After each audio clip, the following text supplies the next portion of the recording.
আমি যখন ছোট ছিলাম তখন কিন্তু অনেক ভালো ছিলাম।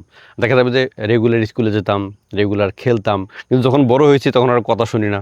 তখন আর আমি আমার মতো করে চলি। সো এরকম হয় না যে আপনি অতীতে খুব ভালো ছিলেন, অতীতে স্কুলে যেতেন, অতীতে বন্ধুদের সঙ্গে খেলতেন, অতীতে আপনার অনেক বড় শখ ছিল।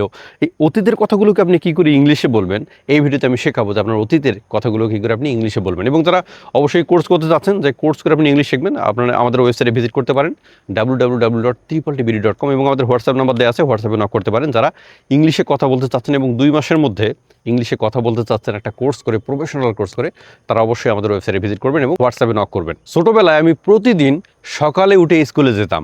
I use to woke up early in the morning and go to school. স্কুলে বই খাতা নিয়ে মনোযোগ দিয়ে লেখাপড়া করতাম। I use to study hard with books and notebooks. বিকেলে বাড়ি ফিরে বাইক নিয়ে গ্রামের রাস্তায় ঘুরে বেড়াতাম।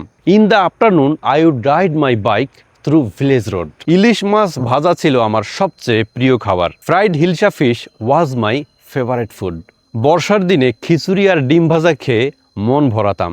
On rainy day 1 plate khichdi with egg made everything feel perfect.